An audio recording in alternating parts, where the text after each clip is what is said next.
Hello, my name is Marley Wooster, and I am an assistant professor at Miami University, located on the traditional homelands of the Miami and Shawnee people.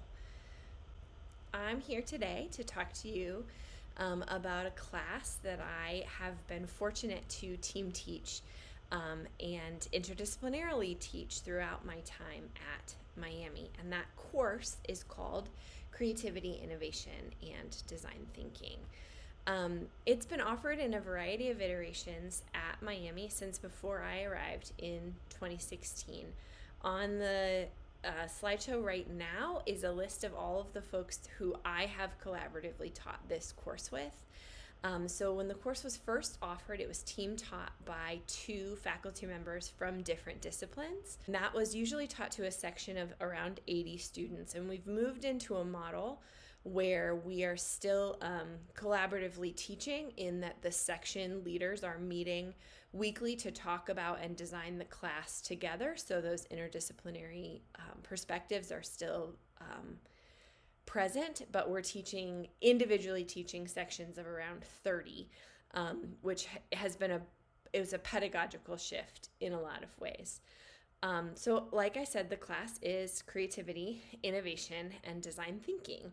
And I want to spend a little bit of time here talking about design thinking and what it is, and how it overlaps with the design process for theater, before I get back to talking more about this course. So, brief history and definition of design thinking. So, design thinking came out of much of the revolutions happening in the 60s and 70s about using art design for process and for social good.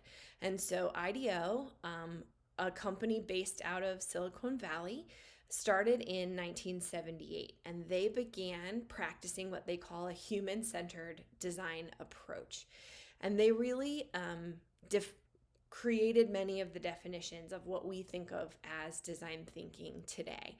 And they defined design thinking as a process for creativity, and a process with stages that can be adjusted for any kind of creative process. So I want to talk to you a little bit about the way that we teach design thinking in CCA 111 and how it connects to the theatrical design process. So first, let's get into design thinking as a process. So IDEO teaches design thinking as a 5-step process. In CCA 111, we add one additional beginning stage, and I'll explain that here in a minute. So IDEO teaches the 5 stages as discovery, interpretation, ideation, experimentation, and evolution.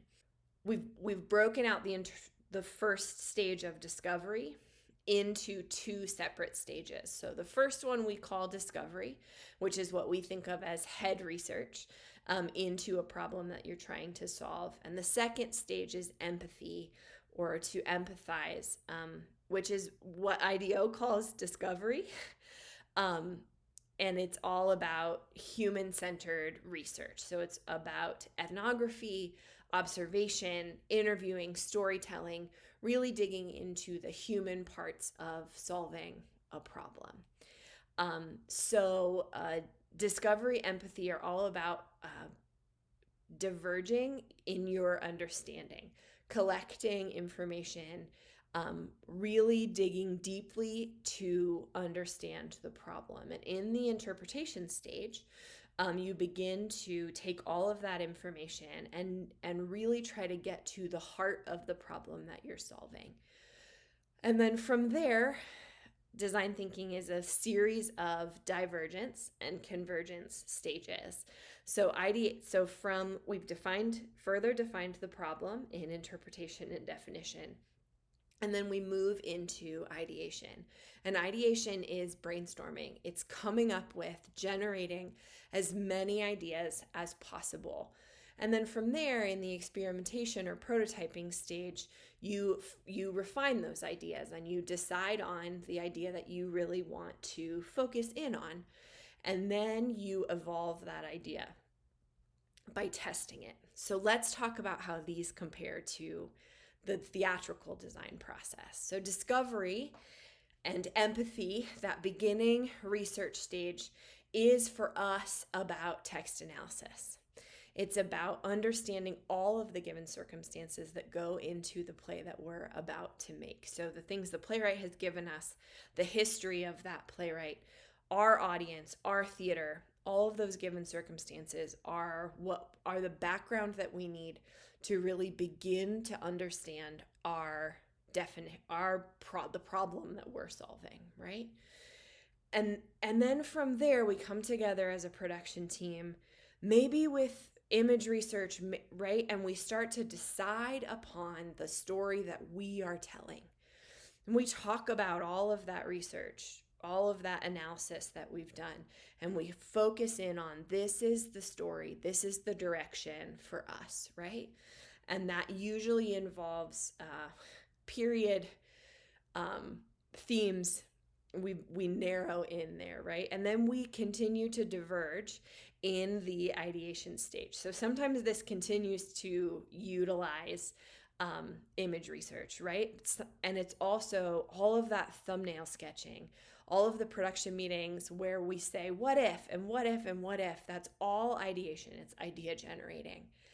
And then we get into experimentation or prototyping, where we are making more finalized sketches, models, renderings, draftings.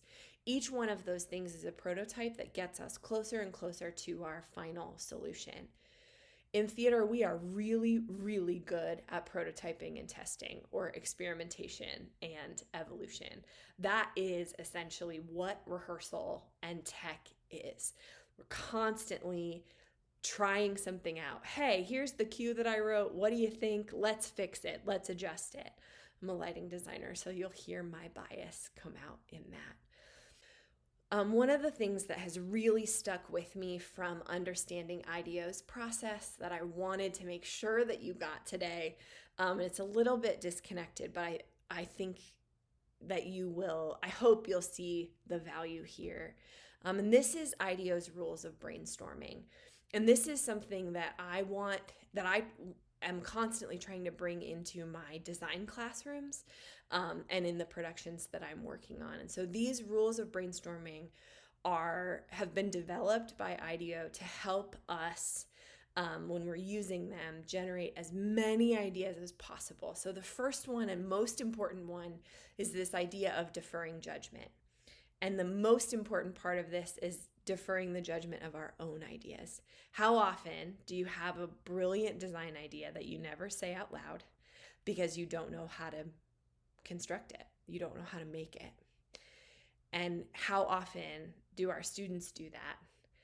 And they have so much, right? Their understanding of what can be made is even more limited than ours. And so if we could defer judgment and share our ideas, how much greater would our productions be? So deferring judgment leads us into encouraging wild ideas.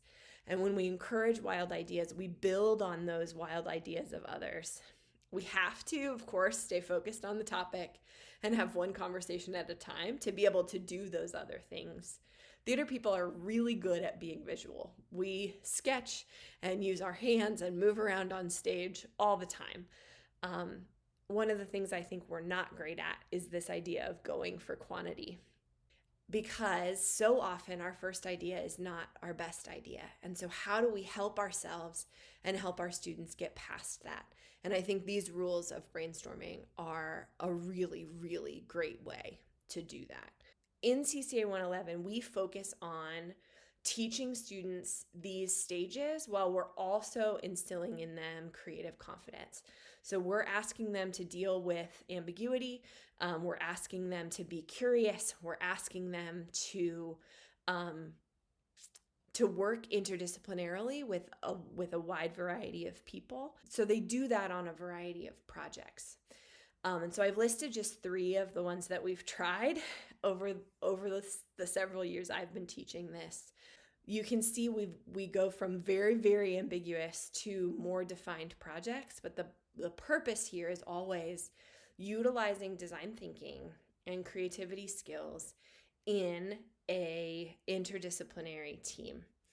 And I promise you that as theatrical designers, you are, and as theatrical practitioners of any kind, this is a process that you inherently understand from our theatrical process. And so it just takes a tiny change of vocabulary in order to better be able to utilize that.